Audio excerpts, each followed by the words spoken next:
welcome to another episode of Ultima Final Fantasy, the ultimate Final Fantasy podcast. I'm your host, Caleb. I am Joe. And we have our special friend on, Simon here. No last names. No last names. Say hey, Simon. Hello, it's Simon, your special friend.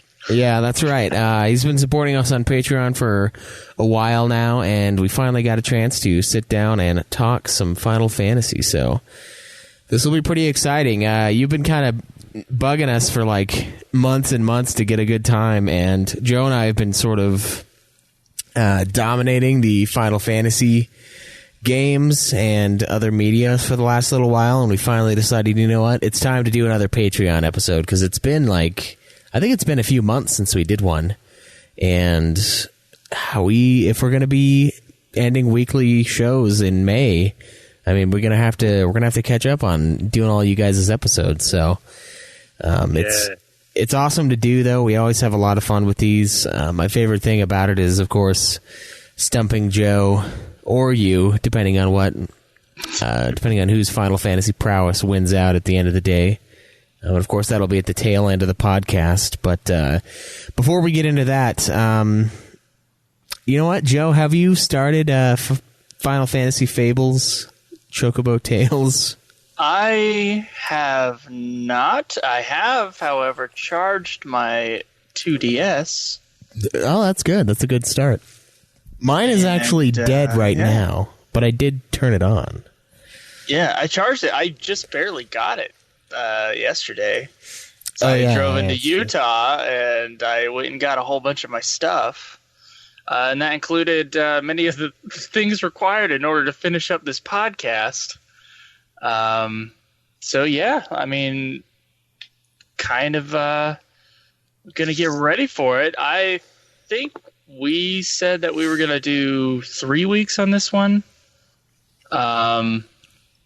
Just because of my inability to play the game for the first week. So is that still the case? Do you still want to do that, or do you want me to rush it? Well, I haven't started it yet, so... Oh, you haven't started? I thought you did.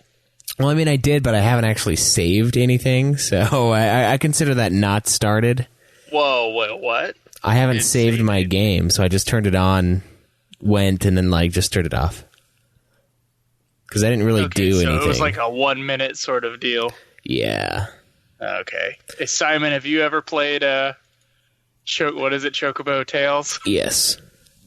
Can't say I have. Yeah, I've played some of the slightly more obscure random Nintendo ones, but not that one. Okay. Well, we'll get into all of that then. So yeah, I'm excited to play this game, Schweiss. I'm excited to beat the crap out of it and then review it. Yeah, we're gonna have to. I'm real into this whole destroying the series right at the end. Smash the games. Yeah, smashing, man. Yeah, we need to get our things together, our little DS tags, and see if we can play online, see if we can play some of these mini games or whatever. I'm not surprised you haven't played it, Simon, because it seems like it's only sold about 100,000 copies in its first year in Europe. God. Oh, okay. And even fewer in America, 70,000 here, which is really bizarre. But so is it one of the games where you had to debate whether you guys were even going to play it or not? Yeah. Or yeah, cool. It was definitely one of those games that we had to decide, which really just, I mean, we kind of acknowledged other things and opened up the gates of hell for some of these. We opened up two things. One gate of hell. It was called Chocobo. Yeah. That's the only gate. You guys are like Dante and Virgil just having stepped into hell, and it's full of chocobos. Yeah. It's my literal interpretation. It was pretty funny, though. The first thing I ran into in this game was a chocobo named Joe, who was like, kids book or picture books are for kids. And I was like, wow, that is surreal. As extremely Joe-like to say, this Chocobo is Joe. Nice. Cartoons are for kids. That's what it should have said. Oh, I mean, they are, but... I know, it's true. The funny thing about this one, though, is it wasn't even developed by Square, so it's like, it's loose. It's loose, man. But anyway, we're not here to talk about Final Fantasy Chocobo Tales. Well, I'm curious, Simon, are you playing anything at the moment? Well, at this very moment in time. Around this moment. Yeah, not now, but like... Yeah. Well, I mean, the PS4 is on in the background, not for purposes of cheating, I might like to use as a disclaimer. Okay. But I've just been, in the build-up to this week, once we realised we might actually be able to do it, I've just been playing, like, little bits of most of my favourite ones, just to, like, refresh my memory.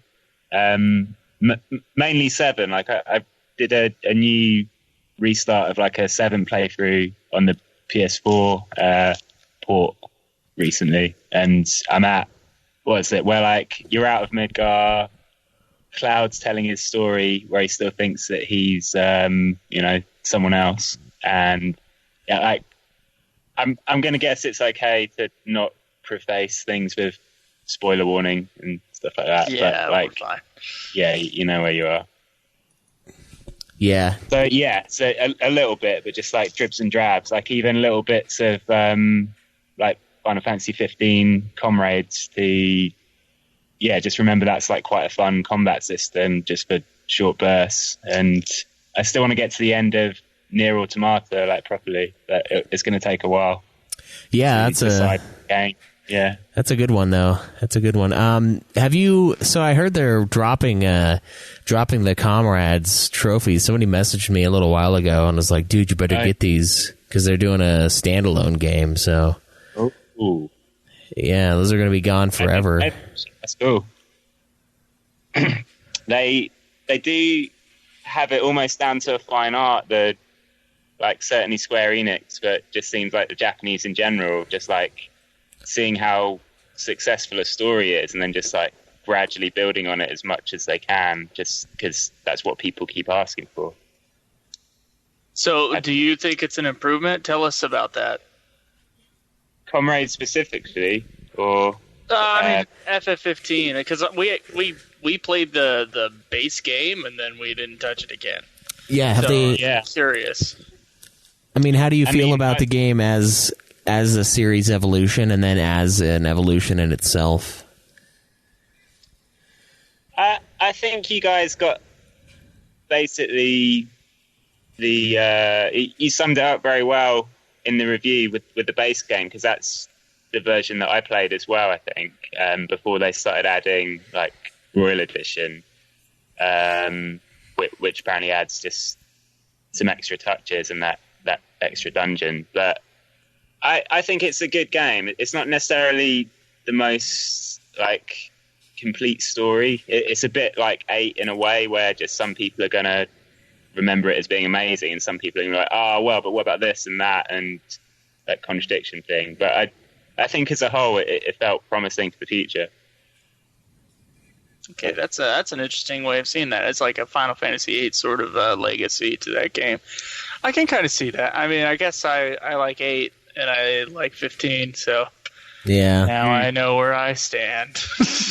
Yeah, you do. I do love to hate on 8, despite the fact I love it a lot. Yeah. So. It is easy to make fun of. It's like making fun of Craig. It's just an easy out, you know. Yeah. An easy punching bag.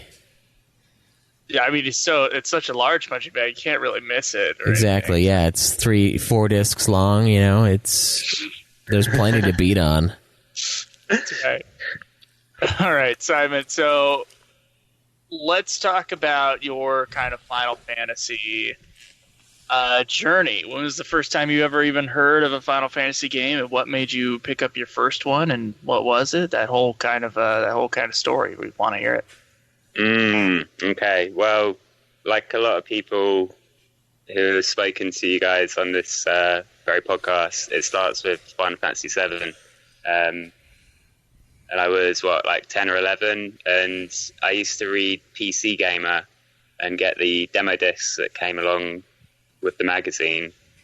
And I remember seeing that Final Fantasy VII review in that magazine and just being like, well, that looks like weird and interesting. And maybe it's around the same time that Pokemon was first coming out, and then so like me and my school friends were all getting into those kind of games at a similar time, and that one just really stuck with me. That like I guess the story and the themes of, I guess, there's the search for identity and the environment, basically looking after each other, is some of the things that have stuck with me, and I've been thinking about that stuff like on and off all my life. Really, it's so the game, kind of like the profound story of the game, you were also kind of struck by, I'm assuming. Yeah, because if you're talking about themes, I mean, you're going into their identity, like environmental almost, or the kind of the relation, the screwed up kind of like Freudian relationship between mother and son. The kind of the identity attachment kind of thing. It's kind of the craziness surrounding Sephiroth is really kind of interesting to think about. I can respect that. What was the next game that you played in the series? Obviously 7. I think it was 8 actually. Was it 8? What was the what was the reaction then to FF8 after that? Well, I mean, I played 7 basically to death before playing another Final Fantasy game. Because I must have played that 2 or 3 times, and I remember kind of not wanting to go out to swimming or school or whatever it is that kids do, because I wanted to play this game some more. But then some of my friends had started getting PS1s, and a like very good old school friend of mine had 8 on PS1, and I ended up managing to get a PS1 and Final Fantasy 8, and even trying to encourage some of my other friends to play it, because it's like, guys, we're all playing Pokemon, but this has got like a really good story attached to it. It basically just feels the same. Like, why would we not all be playing this when we hang out? I went 7, 8, 9 and just like loved them all, because you're a kid and just everything's just feels interesting, even if it doesn't all kind of link up from a storytelling point of view. So yeah, that's where it began for me. 7, 8, 9. Nice. Yeah. 8. How old were you around then? Get a picture. I'm 31 now, so. Were these when the games were coming out? I guess I would have been about 10 when 7 was first coming out, and then I remember playing 9 because I got it for Christmas when I was probably I'm pretty sure I was in high school by then, so like 12 or 13. And it's just a series that I've followed since then, and like 7, I keep coming back to it even now, and just appreciating it, again, from that more mature, or when you've learned a few things about the world and about life, you can look at it from a more philosophical or academic standpoint and just be like, damn, they're really good at telling this story. And I think no matter how successful I think that the remake will probably be successful, but like you guys say, people will always go back to the original one, because that's what holds the most like nostalgia meaning for them, and that's maybe what we keep going back for with these games. Schweiss, you were about to ask something. Yeah, I was gonna say FF8 certainly has more of a story than Pokemon overall. I mean, those are kind of pretty standard. You just kind of go battle the gyms, stop the bad guys, and so on and so forth. I mean, what other, just out of curiosity, what other RPGs were you playing around this time? I mean, it kind of sounds like this is almost your introduction to RPGs, because I know Final Fantasy and Dragon Quest sort of normalized the RPG formula, and it seems like FF was a pretty new thing to you. So, like, was that like an opening of the floodgates for not only the Final Fantasy series, but other classics like Chrono Trigger or any of the Dragon Quest games, or did you mainly stick to FF? I mean, I'm going to have to say yes and no to that question, because, yeah, it was, it did open up a whole new world, and I've always kind of played various RPGs. But, like, thinking about it, when I was playing stuff on PC, it did include stuff like StarCraft or games that, like Dungeon Keeper, stuff that it's sort of blurring the lines between where it's an RPG and where it's like a strategy game. Well, Diablo and stuff obviously is a Western RPG, but feels quite similar in some ways to some of them. So, like, I wouldn't necessarily say it's the first RPG that really got me hooked, but I've not really explored Dragon Quest that much, and even Chrono Trigger I've been kind of saving, just thinking about, it'd be good to play it along with people, say, on this show when you guys are getting around to it, because there is something nice about playing a game properly for the first time with other people also doing the same thing and talking about it. So that's good. Yeah, hopefully we get to it before we all die of old age, but because it's at the end. But it's kind of sad how far away it is, to be honest, because it's just getting talked up all these years, man. And the longer it goes, like, possibly the harder of a disappointment it could be. Who knows? Oh, boy. All right, so you played the first three. What are your opinions on the PS1 era? I mean, a lot of people think that the PS1 era Final Fantasy is sort of the golden age of FF, like when it was at its prime. I mean, we have 7, 8, 9. A lot of people, myself included, love Final Fantasy Tactics. Did you ever get into that one as a spin-off of the series when it was released? It was released right around FF7, so you probably would have gotten into it later, but I didn't actually get around to that one until the show, actually. I played it on my phone, and I think I unlocked pretty much everything that's interesting, and then I lost that phone. So, but you can just start a new save file. It's just like playing it again. But that's another really good game that probably I wouldn't have understood at the time. But well, did you guys ever play Advance Wars on Game Boy Advance or the later ones? It was Final Fantasy Tactics Advance for us. I wonder if it was a different name, but yeah, we played that one, and we played A2 as well for the show. Yeah. So we played the whole Tactics series, and I love them a lot. Nice. I was thinking about like other strategy RPGs like that. Because on Game Boy Advance, which was the first Game Boy that I probably had, I played like Golden Sun and maybe some other RPGs that were more of an in-house Nintendo thing. And I was like, I'll just keep an old PlayStation so I can play the Final Fantasy games when I can afford them. It's like a PS2, even nowadays, isn't going to cost... It's not retro enough to cost a lot, and they sold so many of them, so you could get a Final Fantasy 10, 12, and 10-2 along with a used PS2 for like the price of a meal in our countries, probably. Damn. Jesus.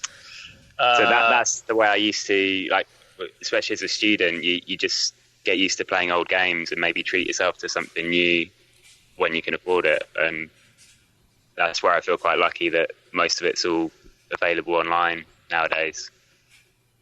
Yeah. So take us through the series. So after 7, 8, and 9, which you loved all of them, and you were young at this point, did you explore past that? I mean, some people just kind of stay there forever. There is an appeal to that, but I was kind of branching outwards in both directions from there onwards to a degree, because I eventually played 10 and enjoyed it. I've not ever got to the end of 12 because it just wasn't the right game for me at the time. But then I also played the Final Fantasy 3 on DS, the original DS. What did you think of that one? Curious. Well, I was expecting 7, but you don't get 7. You get something that maybe looks a bit like it in graphics, but doesn't feel anything like it. And I plowed through, like, bless me. I got to the end of it, and it took ages. And I was like, well, that wasn't as good as 7. And then I didn't come back to those old ones until quite a lot later. I was just... Have you played them all? Not all of them. I've got a list of ones I've played partially. Like most of the main series stuff I've played by now, like 1 and not 2, but 3, 4, 5, 6, 7, 8, 9, obviously 10, 12 partly, 13 partly. I've not even dipped a toe into the online ones. But yeah, 15 I've basically done. I got the platinum and did the character like Prompto, Ignis, and Gladiolus, and then Comrades. But then I was like, that's enough for this game for now. I want something new. Yeah. I dip in and out usually. Do you recommend playing those? The Prompto and I definitely do actually. Especially if you're going for the harder trophies, like the Gladiolus, the last trophy you get for that's like one of the hardest fights, like much harder than most of the stuff in the main game. And I think harder than the glitchy turtle. I mean, it's annoying, that turtle, but it's long. It's longer than it feels harder on you as a person than it does as an actual like test of your skill. Yes. Yeah, that's a good way to put it. Yeah, it's very difficult on your psyche. It's like, oh god, yeah. How do I get more mana? It's terrible. All right. Well, then I assume since then, did you just kind of like throughout the years just kind of pick up different Final Fantasies just at different times, kind of? Yeah. Is that how that works? Okay. So between Nintendo and PlayStation consoles, actually, because I played quite a lot of the spin-off ones. Oh, okay. Most people that come on our show haven't played that many of the spin-off ones. So which ones have you played? And what do you think about each of them? I mean, I was jotting down a few from just to refresh my memory, and this isn't necessarily the full list, but it give you a bit of a flavour of, well, yeah, maybe just like how old I was and how much free time I had when those games were released. Because on the Wii, I think on a gap year, between like going to study, I was like, I needed some time out for my health and stuff. So like I played on the Wii a couple of the Crystal Chronicles games. Like My Life as a Dark Lord is actually like a really fun like tower defense thing. And not such a good one was Crystal Chronicles, what do you call it? The Crystal Bearers. Oh, yes. Yeah, not such a good one. No. Not so good. I was missold it on a review in a magazine. They were like, "Oh yeah, it's a pretty solid story. It's a shame it's only like 15 hours to get through it." And I got through it, and it was like 10 hours. I was like, "What is that the end?" Because that doesn't feel like the ending. It feels like where the story should just be kicking off. Yeah. So I even gave that to my friend because I was like, "I don't like this one. You play this one if you want to." Yeah, those Crystal Chronicle games, that was a dark time. Like, there were a lot of... It was like...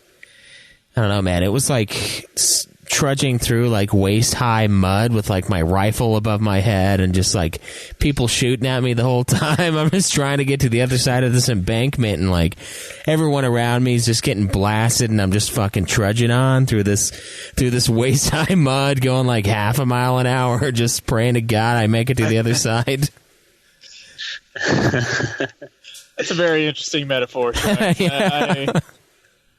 A little intense for for gaming. Those games are, but yeah, they are kind of not great. Just overall, as a whole. And they just kept making them. But I agree, though. We loved My Life as a Dark Lord. That was a pretty fun little tower defense thing. Like, I thought it was pretty good. I was sad that I couldn't get the downloadable content for it because it's gone now. You know, you can't.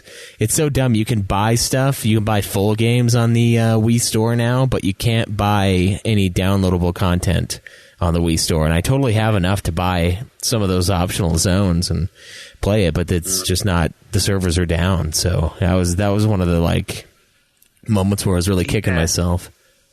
Shit, I can't remember if I got that. I could even have a look and get back to you guys, because that sounds like something I probably would have spent my Nintendo Wii points on at the time. Yeah. Yeah,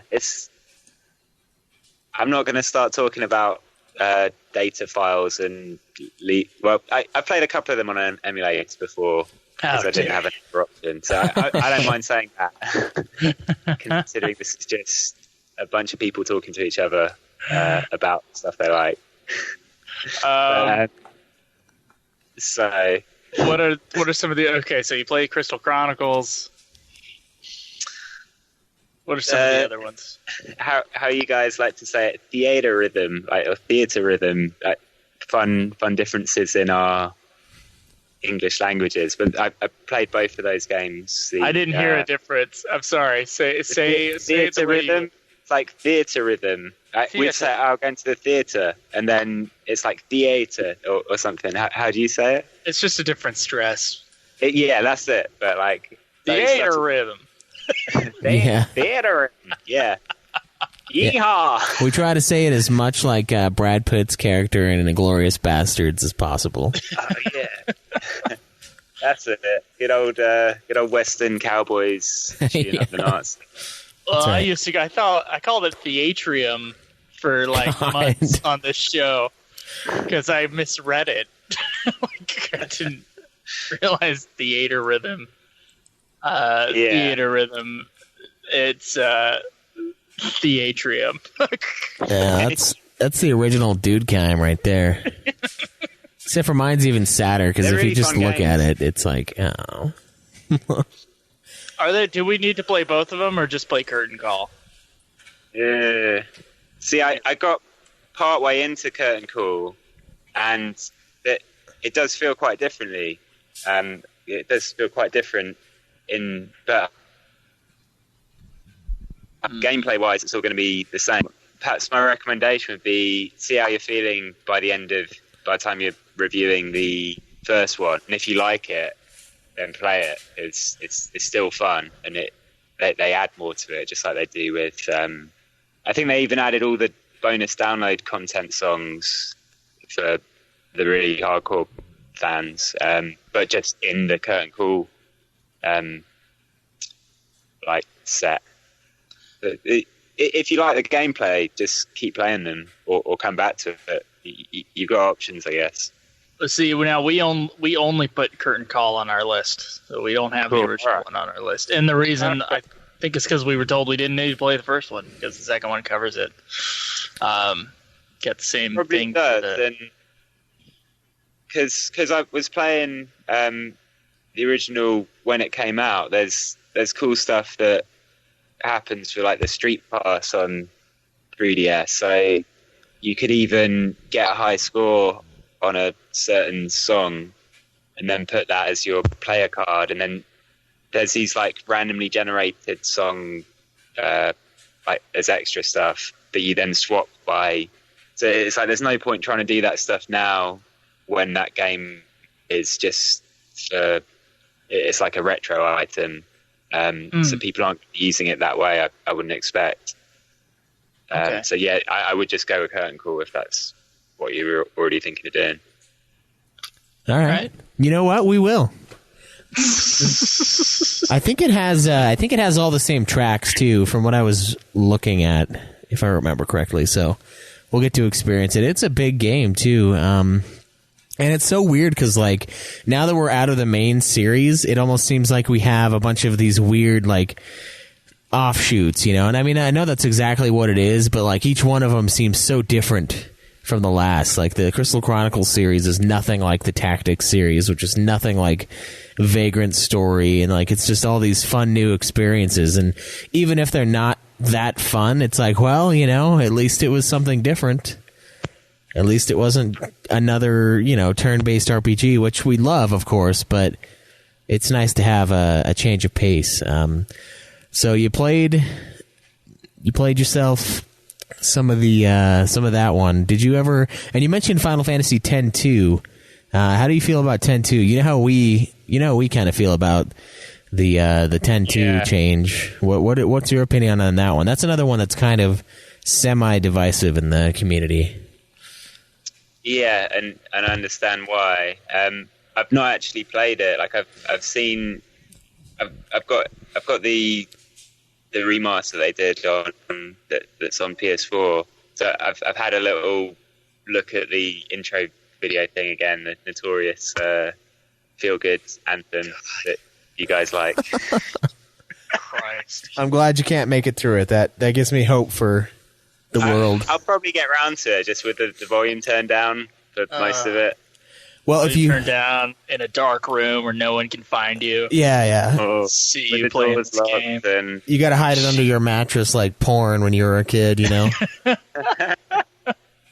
Can't let the parents see this if they ever come over.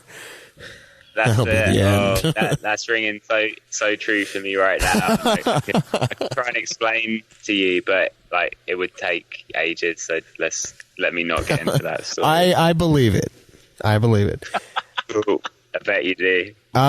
You know what? I think you'll probably enjoy it a lot. I think the big reason why Joe and I didn't, I don't know, like the thing with 10-2 for me is the combat is pretty good, and it has one of the best, if not the best, minigame in the whole series with Sphere Break.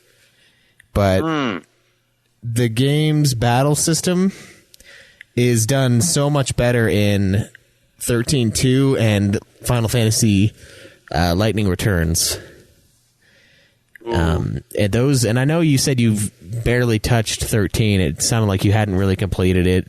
You probably ran into a roadblock and just dropped it like I did for a very long time.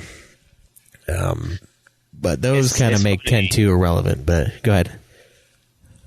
This is where I could segue into a bit of waffle about like that whole idea of saving stuff you've heard is good for later, because I've had a bit of a crazy summer and I just have been coping as best I can by, I don't know, skateboarding and hanging out with my friends, playing games from time to time, but also just going into the secondhand game shops locally, like you know, when you went on your quest to get a Game Boy Advance SP as a Christmas special or whatever it was. I've kind of been doing that but on repeat. So I've got 13-2 and I've got a nice edition of 13, but same kind of deal. I've seen the intro and the story, and I know the songs from the Theatre Rhythm tune actually, so it all feels quite familiar. But I haven't really had the attention span to like really pay attention to the story, and I've tried a bit of the combat, and it feels fun. I'm just saving it till later. It takes 24 hours for that game to open up.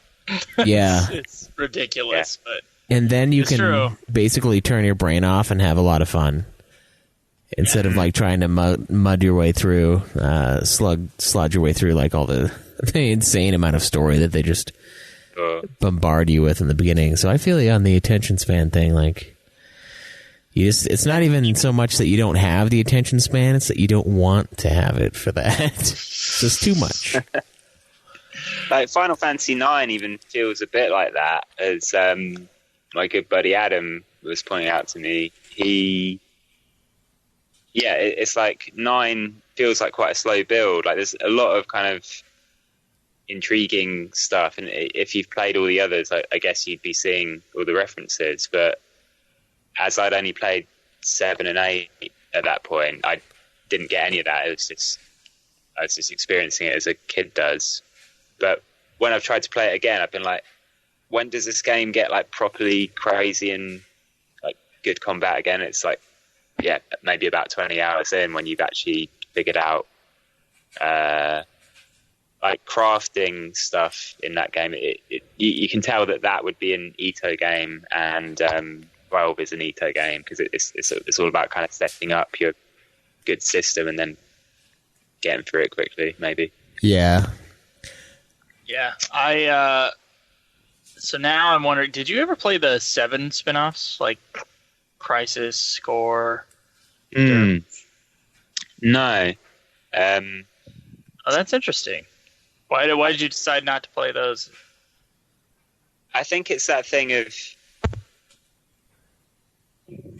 because I was just sort of replaying Final Fantasy VII fairly often, and playing the main series games and other new games that I could afford. I kind of missed the PS2 until that stuff had already gone, and same with PS3 really. I just got it when PS4 was already the big new thing, and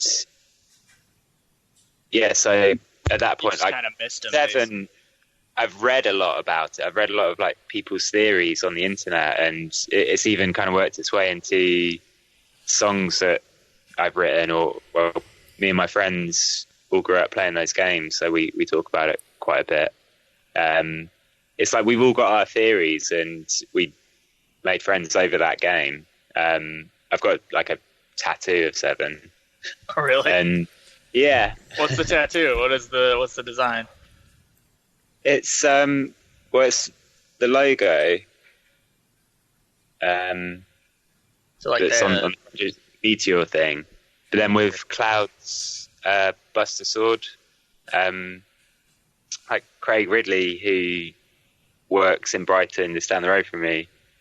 He's done most of my work, and he's like similar age, grew up listening to the same kind of music, fellow fan of like Japan stuff and Final Fantasy, and he, when I gone to him with an idea, he's always like helped me work out the specifics of making it look good, and like he even double checked that the Buster Sword had like 2 materia slots, so it's like, wow, okay, we can definitely keep making tattoos work together. And so that's the Final Fantasy VII tattoo that I've got, cool. And that's why I keep coming back to this series, I think, as a whole, and not necessarily in the expected order.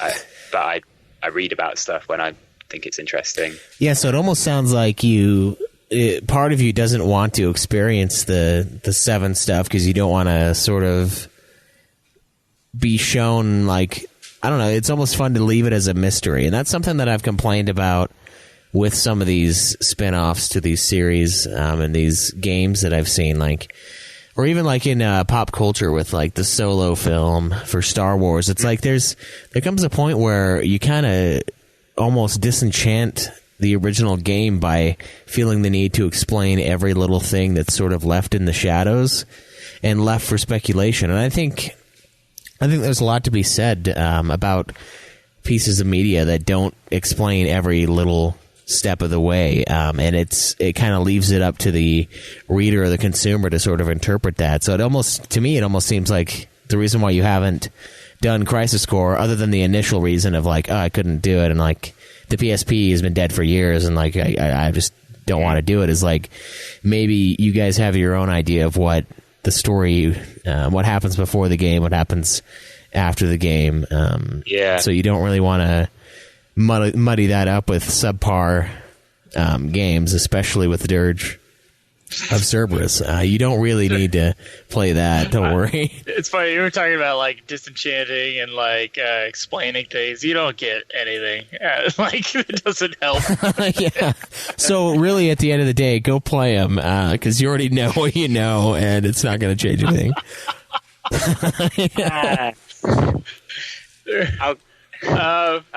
I'll get to them eventually, but it might be, well, as an experiment almost, just being in the position that I'm in, just waiting until the remake comes out and seeing what they have in there, and then seeing what the fan backlash is, and then being like, shall I go back and check out the originals and see what everyone's complaining about? Or, I don't know, will I get around to playing the other ones before then? I might do. But I'll take your advice. Fan backlash is going to be insane. Oh yeah, dude. I know. I can feel it happening. I can already feel the hatred. And right now, I can feel the hatred because they want it so bad. And they're so ready to love it. And they're not. They're not going to do it. I can feel the disappointment in them. They don't know how to love. Yeah, I can't imagine it'll be as good as people are hoping it will be. I just can't. I bet it. Like I said, I'm going to be the one who enjoys it the most out of everyone, just because my expectations aren't there. You're going to be the one that enjoys the drama of the backlash the most, and then makes the most jokes about it. But that's part of the. That's why you guys have got a good team, because the inappropriate humor, like you take it in turns to wind people up, maybe. Yeah. Well, I mean, the fun thing is like there are great games, but they all have really stupid things in them, and I think it's good to call that out. It's good to not view it as a perfect piece when it's not. It never has been. I mean, even with 7, 6, and 10, they all have their flaws, you know. And I think people get like so caught up in ignoring things like that they can trick themselves into believing that the remake is going to be everything they could ever hope for, and that's why they get such fan backlash. Because one, you have that deep nostalgia, like, oh yeah, this game I played 10 years ago was so good, like, which there's nothing really wrong with that. But the thing is like, I don't know, people get so caught up in what they think they remember things being that they get super let down when they come out with a remake of what they thought they played. I mean, it is going to be a totally different game, so I can see some people not liking that. But I mean, plenty of people, like 15 is huge in the community. Like, there is some backlash to the game, but overall, a lot of people still love 15. I mean, for God's sake, people like obsess over the movie. They obsess over Kingsglaive even. Like, it's to the point where they've convinced themselves that it's an enjoyable viewing experience. Like, that takes a lot. You know, that's some cult shit going on here with Kingsglaive Final Fantasy 15. Like, that's some like, you know, that's some like poison all the followers and everybody dies. That thing that happened like in the 70s or 80s or whatever with that crazy guy. Like, that's that. Like, they're dedicated. You know, it's. So some of them will be super disappointed, and some of them it doesn't matter what you throw them. Like, It's What do you think about the movies, Simon? yeah. What do you think about the Final Fantasy movies? That's a good segue into that. Some mass ritualistic suicide. Well, let me think about the ones that I've seen. And so, wait, we've got the 4 Final Fantasy movies properly, haven't we? There's the FF5 movie. Yeah. There's, what is it, Before Crisis or whatever, the short, FF7 short. Yeah. There's the episode Denzel short. There's Advent Children, of course. There's Spirits Within. Yeah. And then there's Kingsglaive. Yeah. So I've seen Kingsglaive. I've seen Advent Children, obviously, but only the one I got on DVD, actually. So not the complete edition. Complete one sucks. DVD one is better. And Spirits Within. Spirits Within, I've actually got a copy of on Blu-ray, which I might even watch later, because I don't think I've seen that one since seeing it at the cinema as a kid. So that would be like the ultimate nostalgia trip for me. Do you even remember what your reaction was to that movie? You were one of the 20 people who saw it in the theater, Yeah. so it's important to get your opinion on it. It was probably it might have been part of like Saturday Morning Pictures, which was just regular entertain your kids at the weekend. But I remember, maybe I even saw it on TV, like the pay-per-view thing. I don't know. But I remember liking it, but not really thinking it was a Final Fantasy story. Because at the time, I guess I would have played 8, and it kind of felt like that. But I was like, so was that supposed to be the same characters or not? And I didn't really get it as a kid. Perhaps. You're not going to get it now. Yeah, it's still kind of weird. Good to know. As like a piece of Final Fantasy, like it's like, okay, like I can see a lot of Final Fantasy in it, but certainly like as a fan around then, I can understand, coming off the slew of 7, 8, 9, and 10, and then this movie, and it's like, what the hell is this? I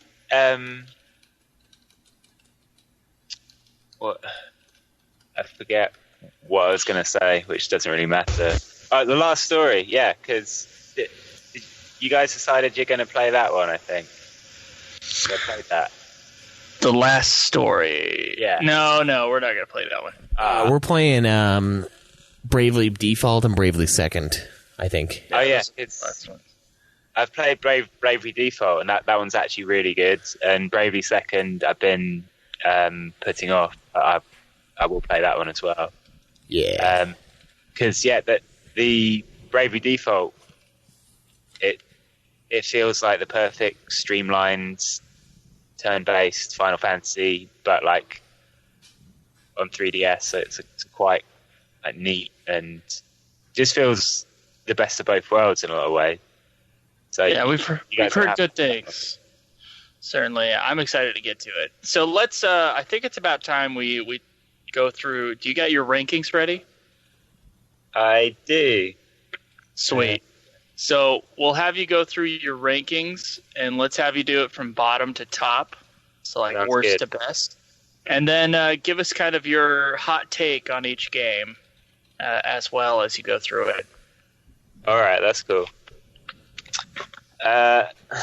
So I'm going to tell you the bottom 2 and why for each of them. Sweet. So 1 and 3, but I'm putting 3 at the bottom only because I never played 1 when I was younger, and I played it on my phone. It doesn't cost that much to get it on your phone. And I really liked 1 actually, just because it feels quite quick and easy, and it feels like an old RPG game. And that compared to my, as I've already mentioned, my response to 3 being like, this isn't Final Fantasy 7. That kind of ruined it for me as a kid. Well, So are you talking 3, 6, 3, or 3 like 3? Oh no, 3 is in the DS, like the actual. Yeah. Oh, okay. Because when you said earlier 3, but then you mentioned 6, I was like, okay. Yeah. How no, mad am sorry. I at this guy? Like, but I can see 3. Okay, I wanted to make The sure we're. 3 goes before. One is second from bottom. I guess they only fucked that up in the U.S., didn't they? Though I hate to interrupt you, but I think that might only be us. Yeah. I think so. I think they didn't get the games. Like, Oh. I can't remember. I'm not gonna Fucking Square. All right. So 3 was a disappointment as a kid, and that's probably the last time you played it. And then 1, you thought was like, fun old school RPG kind of thing. Yeah. Then one up from that, I don't really feel fair to put it so low, but it's only because I got halfway through and then got bored of it. But that would be 12. So I'll probably move that up a lot by the time I've actually played the PS4 one, which is Zodiac Age. Zodiac Age, yeah. Because I really enjoyed Tactics, and now I know that that's all part of the same world and lore. And yeah, Vagrant Story as well. I played a good kind of 10, 20 hours of. You never beat it? It's an interesting world. I've not completed Vagrant Story just yet. Okay, because it's nearly impossible. But Oh, really? Yeah, dude, it's fucking. Oh man, that game is tough. that final fight is ridiculous. Good luck. I think you should try it. I think I need to try it on like LSD next time and see if I can do anything at all. Because it's already like a really trippy stage, and like the guy's floating around in circles, and like the stage is moving, and it's like I don't know what's happening. I can't see where he's at. I don't know where I'm at. I don't know. Like your sense of direction is zero in that part of the fight. Like you just have to wait till you see him like fly above you, and you can kind of see that happening because he almost disappears, and then you swipe. But yeah, man, let us know what you think of Vagrant Story when you finish it. That's we dug that one a lot, but it is a hard game. So kudos to putting that many hours. I do like a challenge sometimes with games, like to a degree. But yeah,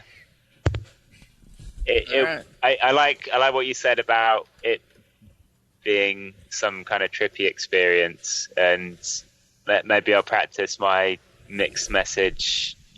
Was he joking? Was he not really joking? And just say like, the old non-containing ingredients, one of which may or may not be THC that I'm rolling right now, might be something I'm gonna enjoy. How was that? I don't know if you'll enjoy it. It might make it impossible, but at least you won't be as angry. Yeah. Okay. You'll be laughing at the amount of times you have to fight him instead of crying and screeching like we were. Screaming. I try and be stone cold sober in peak fighting condition for that final fight if I ever get to it. God, dude, it's that part in FF10 where you have to like run around and grab like the little crystals before you go up to the final fight, and the camera's like swooping around like a dick. Okay. It's only a really hard boss in the same room flying around. Yeah, that sounds like a problem. Oh yeah. It's the worst thing ever. Super, super difficult. So angry, you might have to make a cover song and put it in front of a podcast episode. Yeah. All right. So what's next? Moving upwards from there. So I've got 4 and 5 as a question point, because as far as which one's better. Yeah. I think 5 I really enjoyed, and I definitely think the gameplay is better. Like you guys have debated on this, that comes pretty top for just gameplay and job system stuff. But I think 4 overall as a story makes that a better game for me. And part of it's because of the music, like Theme of Love, and just some of those pieces that like are really memorable. 4's music is like just so incredible. Oh yeah. Yeah. And up from that, I've got 15, which is about my midway point as well. There's some consensus here I'm feeling with 15 kind of being somewhere in the middle. I think we might have had some other listeners rank it somewhere in there too. Yeah. And just up from that is 8 as well. So 8 and 15, like I was saying earlier, feel kind of similar to me in that there's plot holes that don't really make sense that can start to bug you. But then there is a big part of me that really likes stories like that as well, where it's not always clear, it's just ambiguous. So maybe that's my snapshot of those 2 games and why they're in the middle for me. It's because Let me ask you, because you were 11 or 12 when you played 8, is what I'm gathering. How was that game to play at that? I could not beat it at 16. Couldn't do it. See, that's where I've even got some of these still on my shelves, like the memorabilia stuff, where like having the guides while you're playing 8 as a kid. That's what I was doing, like the hard copy ones. So yeah, those tutorials don't make sense, and I don't necessarily want to read tutorials when I'm playing games now. So I don't know if I did at the time, but you've got a guide there that's basically telling you what to do or how to. We just use the internet nowadays, but that's how I got through that game. And Did you not? I had the guide too, man. I could not do it. Right. And the thing that was confusing about the guide was it told you what level, like what level they were going to be around on the bosses, and I always thought that was like the level I was supposed to be on. And once I found out that they level up with you, and if you're going to level up, you are going to get stat boosts, but they're going to get bigger stat boosts. Like, it actually make the game harder. Once I found that out, I felt cheated, which I assume you probably didn't find out, and you were able to beat it. But it was a difficult game, right? Like, I'm not crazy here. It was difficult, and I've had this conversation with some people that. Yeah, my friend Adam, I don't think he ever got to the end of it because, like, that last castle dungeon thing, which is actually, like, probably the most interesting section of the game, where there's literally nothing to do but go in the castle. Yeah. You get stripped of your powers, don't you? And that's enough to make some people, like, give up and be like, I'll just watch the ending on YouTube, which... takes a lot of the achievement out of it, and maybe that's what I was going for even as a kid, just the long haul or the eventual victory. And that last boss fight stuff would have taken a lot of attempts as well. It took me a lot of attempts. It's a hard slog. Yeah. Jesus. Yeah. That game is a bitch. That game is a bitch, even if you don't do the level up thing, but God damn it, that game is hard. Okay, all right. All right, so what's next? You got 8 and 15 kind of in the middle. Then we're starting to work our way up to the upper tier games. Yeah. Let me go back to my little list. Okay. Controversial here. Possibly. It's 10 after that. I've got 4 to go. So it's in 5th place or it's in 4th? 8 was in 5th place. Okay, so 10 is in 4th place. I don't think that's controversial. Not really controversial, but yeah, a lot of people that's like at the top for them. You know, once we get 16, we can do tiers of 4. 4 tiers of 4, so 10 will still be top tier for you unless 16 is like awesome. So you're good, man. You're good.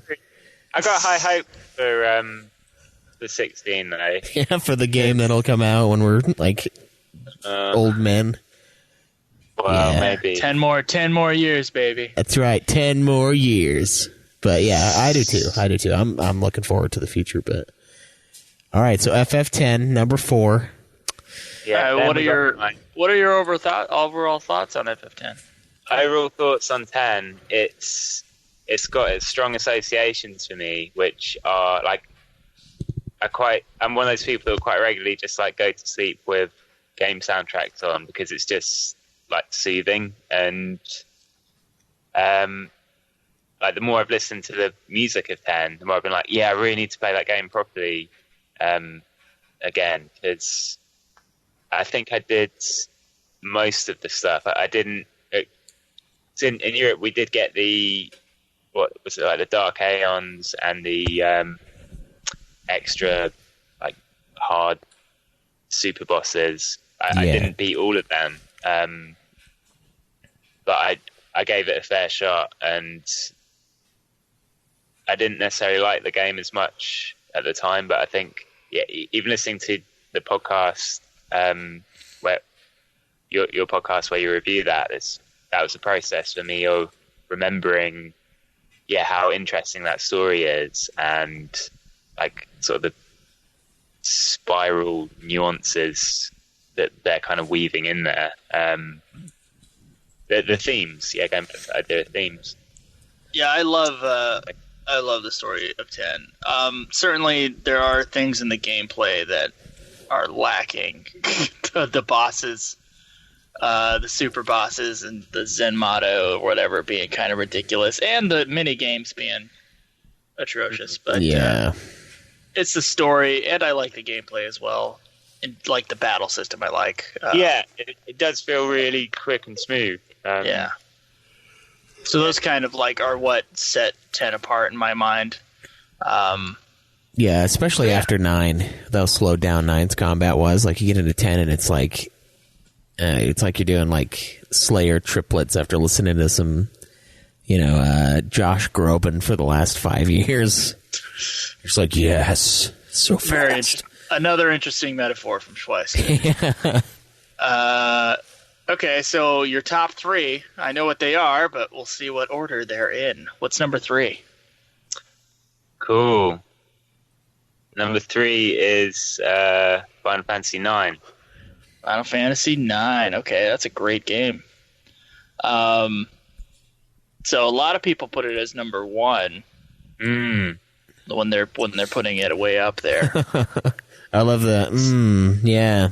Yeah. Why not? Yeah, I see why. It's a very good game, and if I play through it, my friend Luke, who plays guitar and is married and has got a kid and stuff now, but he puts that as number 1, I think. And I know he's got good taste because he also ranks Metal Gear Solid 3 as the best, and that's my favourite of those.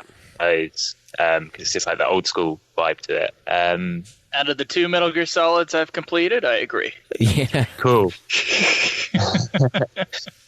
But I've Metal Gear Solid's just a great series as well. But that's a whole different conversation. And 9 is really good, and there's a lot of depth to it with all the like those Chocobo side quest things where you're finding treasure, and that builds up to finding the secret areas of the game. Like all of that stuff is really cool. And if your Chocobo game that you're playing at the moment is if it was as fun as that, like you wouldn't be complaining about having to play those games, I'm sure. So the one thing in 9 that we didn't do is a standout great thing in 9. Well, go back to it when you're feeling tired of all the chocobo annoyances. Oh, believe me, that would be a good like taking a breather episode, in my opinion, because it's fun. Like it's just nice music and treasure hunting on a chocobo, and then you unlock the different coloured chocobos like you do in 7. So they're even referencing side quest stuff within the side quests, and that's like just how clever they are. So I got a guess as to your top 2. I'm guessing Final Fantasy VI is number 2. Yeah. It seems that way. I've got a lot of love for 6, and that's actually the biggest question mark point. But I think whether or not 6 or 7, basically. Yeah, because I think it does just come back to that nostalgia thing, and yeah, you got a lot of history with 7. I played that through that story, and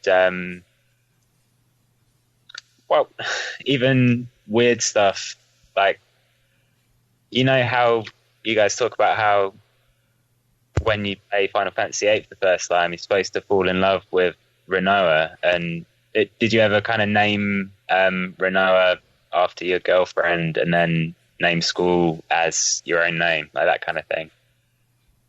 I didn't have a girlfriend, but okay, yes. Or the girl you had a crush on, and like that. I think so, yeah. And then I started a new game and didn't. But it's like, oh no, just default names is probably a better way to go. Just in case someone walks in. Yeah, I see what you're saying. Though I see what you're saying. Yeah. Like you really project yourself in the story. Well, yeah. So the stories, or the interest I have in 7's story makes it it's a bigger game for me. That's probably why I got that tattoo. And I would probably get a 6 tattoo, because I've played it through fully once, and I've played it through like most of the way a couple of times on emulators as a kid. And I think I've got to a point where I'm at that like halfway point with the Dark World where it shifts basically. Mm-hmm. And I've not got around to continuing from there, because it's one of those things where it's nice to have that story to come back to or play with. I even started learning some of those tunes as music, and I could email you guys with some examples if you wanted, because they're just good songs. And so that's why it's a really difficult choice for me sometimes between whether 6 is at the top or 7's at the top, or 5 and 4 are better, because it's like, which songs have I got in my head at the moment? Yeah, send them over. Yeah, dude. We're allowed to use them as buffer music, sure, yeah. Yeah. We'll do it. Send them right over. Yeah, it's nice to have permission for that every once in a while, you know? Yeah. Not just taking it. Yeah. Okay, well, very cool then. Could you just give us a quick rundown of the whole list again, in case anybody's keeping score? From top to bottom this time? Sure. So top to bottom, and this is my final official rankings, I guess, for now. 7, number 1. Number 2 is 6. 3 is 9. 4 is 10. 5 is 8. 6 is 15. Again, distracted by numbers, sorry. Where we get to, 6 is 15, 7 is 4, 8 is 5, 9 is 12, 11 is 1, and 12 is 3. Okay. The 12 that I've played, that's my list. Are you ever going to try the MMOs? I would like to. I think I could get into 14 probably. With the right, there's a clan. With the right clan. Yeah, we have one. I don't know how to get onto it at the moment. If you ever did want to do 11, there is a group of people that's getting together from the show that are going to play Final Fantasy 11. So that'll be 6 months of your life gone. Yes. Just be ready for that. My laptop, which I was able to buy with, I think, money that my grandmother, she gave us all. She's a good lady. She died a couple of years ago. It's all good, but she gave us some money, and I bought a laptop. And I'm sure that a modern laptop can probably run 11. It'll run just fine. It doesn't even. It could be years old. My time to join in with such a group and try the 11. What do you think it's going to be fun? It depends on your definition of fun. Okay, that's where I'll leave that. The answer is yes. Yes, with the people, for the people, and kind of the joint frustration of 11, I believe, is where the fun lies. That you all are suffering together. Yeah, misery loves company, and so does Final Fantasy 11. That's fine, because that's the kind of people that I am friends with and also work with. Just suffer together. Just miserable wretches? Is that your answer? But in a nice way. Yeah. Like, I mean, I work in mental health services, and a lot of people who maybe have a diagnosis of autism or like a lot of anxiety stay at home, and particularly younger people live in their room and play video games, and that's like their shelter from the world, and they're having a good time. And often when I'm just chilling in my room, I'm playing video games and I'm having a good time, and I don't really necessarily want to be disturbed when it's just time for me. And if that's the way that the group are looking at it, like, yeah, we're all in this together, we know it's the old game that's kind of clunky, but we'll get through it. Oh, it's kind of clunky. Yeah.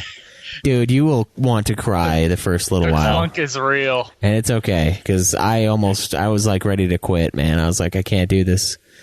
I can't play this game. I seriously can't play it. I don't. You look back on it fondly. Yeah. Which is odd. You got the bout. It's a Nude Clan reference, but it's basically an infection where a game is so bad that eventually you're like, you know what? It wasn't that bad. There were good things about it, right?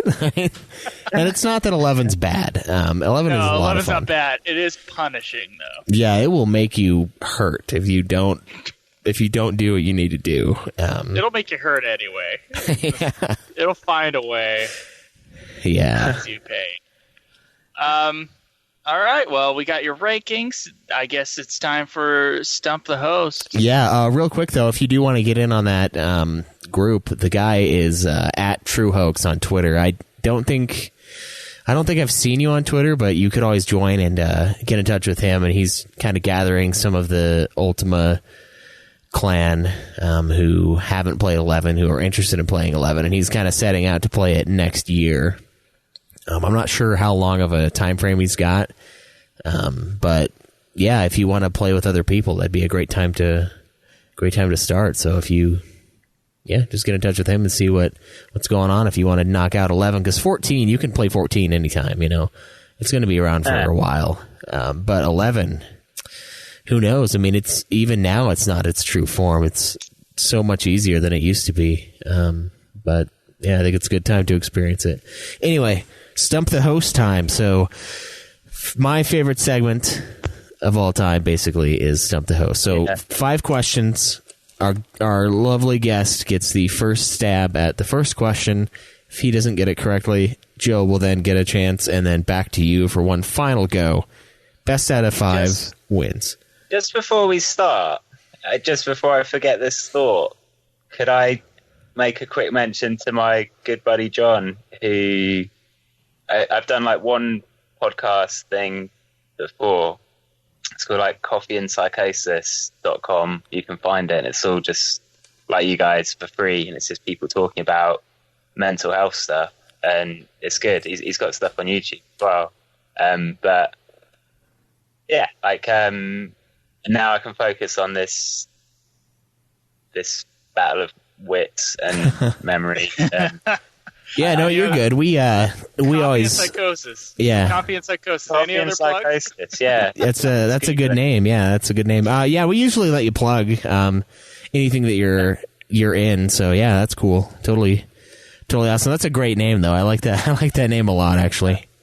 Yeah, you'll enjoy listening to it if you like the name. Put it that way. And I've even like Dom, who is on episode 6 and I think 9 as well. I've met him sort of face to face just a couple of times, but even we agree that Final Fantasy VII and those games we grew up, and he's partway through studying to be like a counseling psychologist, and he loves those games as well. So it's like, I know, man, it's so crazy. Like one of our listeners is like a physicist and shit. Like it's like it's everybody has played these things, and that's one of those cool things where like even no matter what like your life has become, like so many of us have this in common from our childhood, and love it on very different and very deep levels. So it's always fun to hear what people do when we have them on. So I'm glad you covered that earlier with your you work in mental health and stuff, because that's always one of the fun things to think like, wow, man, like so many of these people like doing so much more impressive things than me, and we all play these goddamn games together, and it's so interesting to hear how you guys got a good balance, though. I think.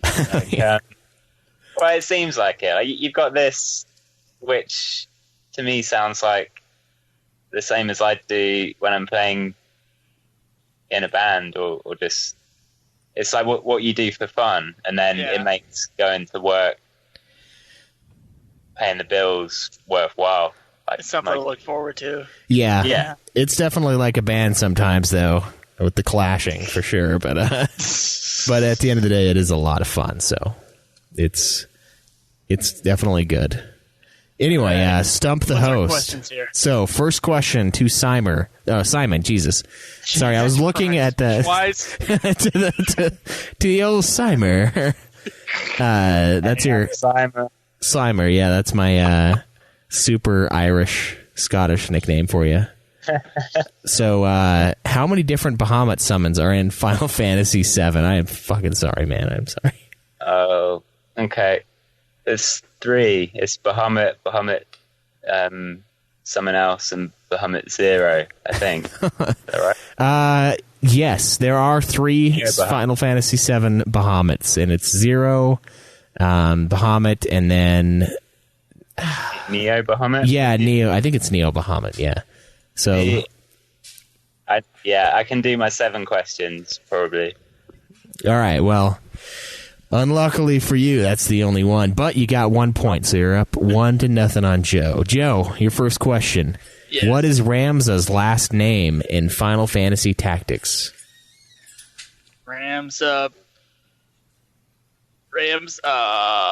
Oh shit, I'm getting Game of Thrones mixed up. I was about to say Ramsay Bolton. Ramza Bolton. Very different characters. Ramza.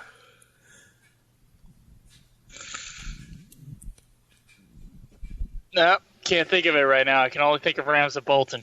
Oh, all right. We'll give Simon a chance to. Saimer. Yeah, Saimer. Go on, Saimer. I'm thinking about Slimer from Ghostbusters, but wait, Ramza and his sister. Oh, fuck. That's quite a difficult one, actually.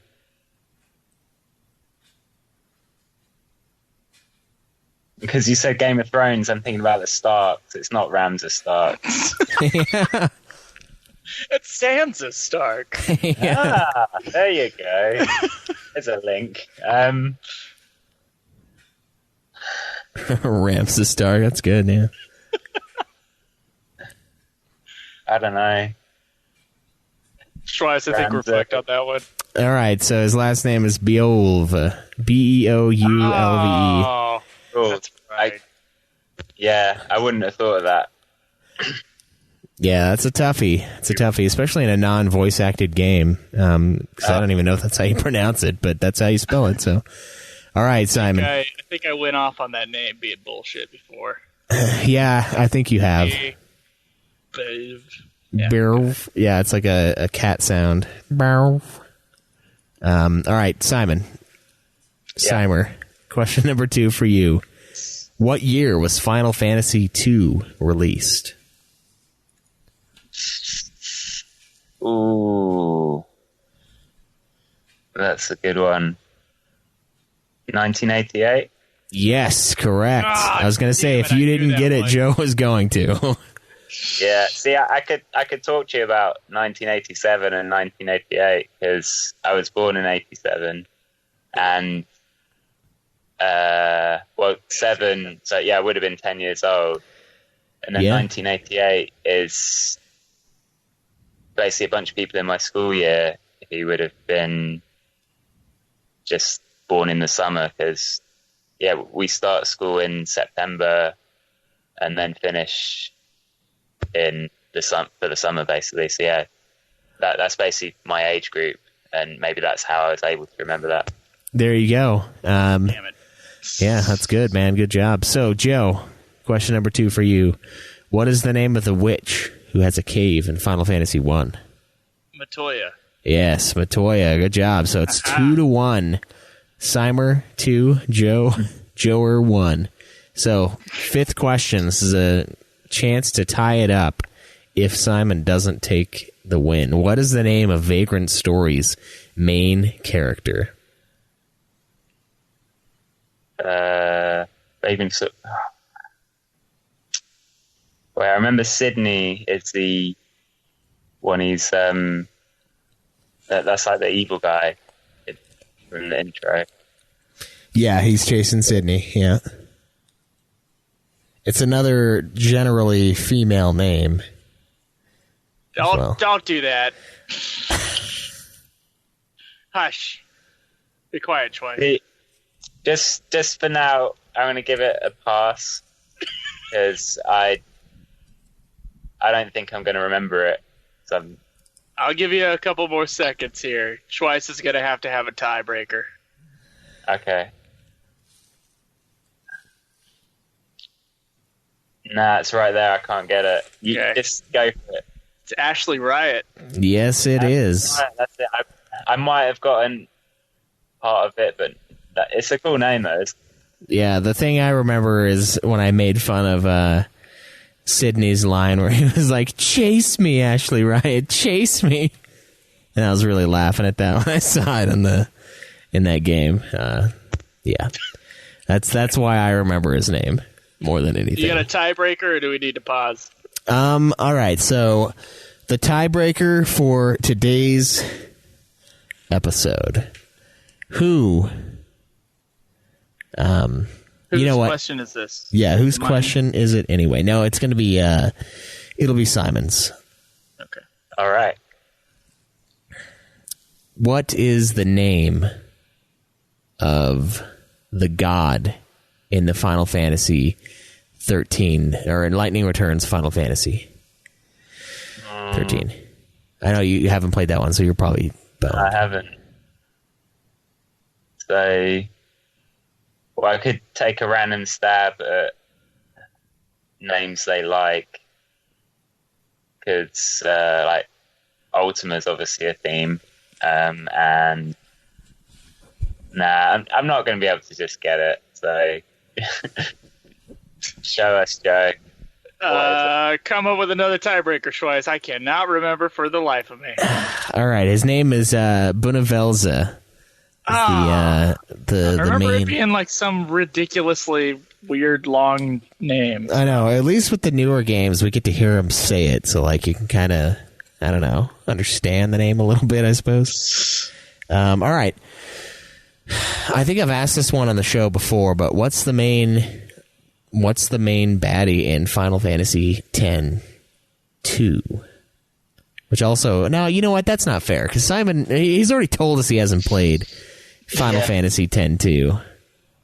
I don't know the answer to that one off the top of my head right now. Anyway, all right. What's the Norse tree of life kind of mythos that we see in Final Fantasy IX, Final Fantasy V, and throughout the series? Okay. In Final Fantasy IX, it's the it begins with an I, but it looks like life, but it's like the Yifa tree, or however you say it. Yeah, it's the Yifa tree. What is that based off of? What's that based off of? Yeah, it's also the world tree, like that Odin, and that makes me think of the world tree. Did you say about Norse mythology? Yeah, it is. It is the world tree. But is there a specific name for it that I'm? There is. Yeah, it's also in 13.3. Is it? But you said it's referenced in 5 and 9 and. Yeah, it's kind of I might be able to get this. Mentioned in 9. It's like it's more thematically. It's not named. I mean, it's not the Yifa tree, but it kind of has that same similar feeling where it's like what the Yifa tree is. Yeah, it's some sort of like mythical tree that sort of connects everything, and it runs throughout the world. I mean, in Norse mythology, it sort of connects the multiple planes or the multiple worlds of existence. Like a something, but Aaron tree. You guys know, I like to talk about Philip Pullman, like the Golden Compass was a film, but the books that he wrote was like it had all of those themes in there. It's kind of like a retelling of Paradise Lost, but because that's more like a literature thing. But there's this knife in it called Eshetta or Ashetta, with that like weird AE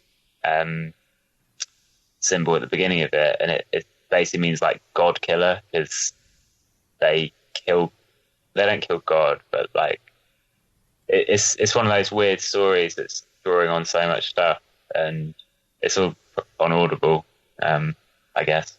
Yeah, it's kind of like that. Yeah, there you go. It's actually Yggdrasil. I would not have gotten that. I've heard that name. Oh, yes. Regis, yeah. Yeah, it's Yggdrasil. It's really crazy. But it's Go ahead and give that one to Simon. I had no idea. You were written pretty close, yeah. And it is pretty much, it's the same idea as the life tree. To me anyway, I don't know. So yeah, that's good job on getting pretty damn close, and you knew it was some weird wonky like speech thing with the word. I mean, it almost always is with those Norse ones, except for like Asgard and like Midgard. Those are pretty chill, But Yggdrasil, that's intense. All right. Well, getting the point for rambling my way through the idea of the tree. There you go. It's just like a college paper. If you just ramble your way through it, you'll probably come out on top. As long as you get some good points before, which you did. You got 2 points before. And you just kind of ramble your way to the page mark that you're required, and then you end it, That's cool. Yeah, nice one. All right. Well, Simon, thanks for coming on. Is there any points you want to make before we go?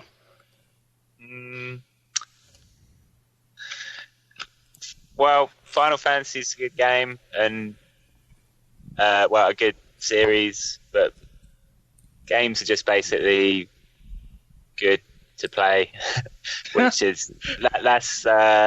I recommend playing video games and learning about them if you enjoy it, but then just reading and learning is just as good, and just do whatever makes you feel happy is the main things I'd want to say after a good chat. So yeah, thanks for having me on. Yeah. Real quick before we go though, how did you find the show?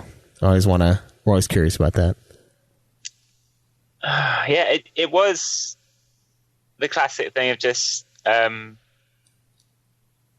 like, oh, what is this podcast app on this hand-me-down iPhone that's a whole new world to me?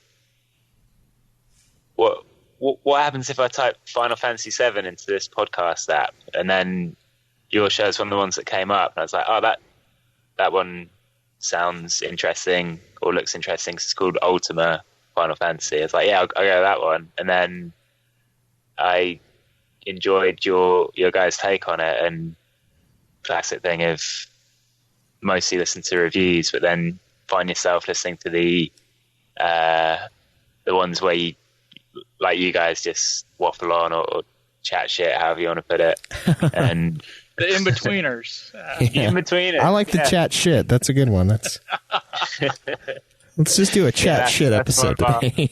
More of our homegrown British blunt humor creeping in there again. Well, thank you, Simon, for coming on. And thank you, everybody, for listening. You can find the show at ultimatefinalfantasy.com. You can find us on Facebook, YouTube. You can tweet me at Joseph DeGolier. Me at UFF Podcast. And Simon, do you want anybody to reach you ever? That's always a difficult question. I'd start with coffeeandpsychosis.com. Episode 10, you can, if you want to, you can hear me talking more about the mental health stuff. Well, if you like music, you could go bittertooth.bandcamp.com. Sorry, say that one more time. bittertooth.bandcamp.com. Bitatooth? Sorry, spell it. I think he's saying like, bitter. I'm spelling it. Bittertooth. Okay. Bittertooth. Yeah. Oh man, you had it there. One of us. That was good. Oh dear. I would try and talk to you about art, but it's a bit of a sensitive subject at the moment. So if you like modern art, then just art is good. Is modern art a sensitive subject? Oh, sorry. Have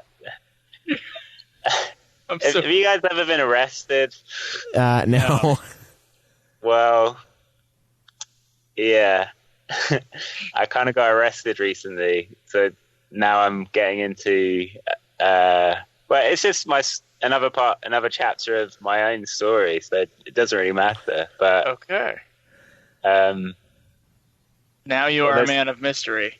Yeah. Oh dear. Yeah. Oh, there you go. I better go watch Casino Royale or whichever Bond film is available.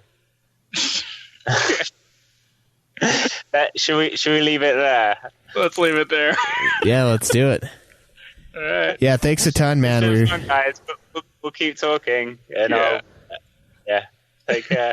Yeah, we'll see you. We'll see you next time. Thanks for coming on today. Yeah. Thank you. All right, thanks you guys for listening. Yeah, we will see you next time. Take it away. And until then, of course. Well, I mean, you know what? There are a lot of great ways to support the show. You can support us through Patreon, where you can get a episode invite and join us, just like our good pal here, Saimer, joined us. I don't know what. I wonder if I had a brain tumor at that one moment in time, because I was reading as I said Simon, and I saw the R, and I just pronounced the R, and I was like, why? I was reading the whole time before that, and I didn't I wasn't reading Yggdrasil is the life tree in Norse mythology. I didn't read that part. I just read the Saimer.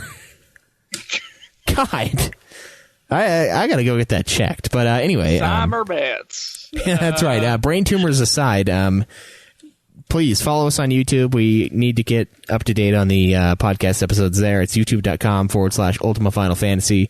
You know where to tweet us. Go to the website, ultimafinalfantasy.com. That's where we can ask your questions. Leave us your reviews of the games, mingle with the community, so on and so forth. You can support the show on Patreon, patreon.com/Ultima Final Fantasy. You can support us by shopping through our Amazon link, which isn't dead. We discovered it was something else that had been killed off through the Amazon thing. So you can still shop through there, give us a small kickback with your purchases. It's another great way to support the show. Twitch.tv/Ultima Final Fantasy is where we occasionally show up to stream the episodes.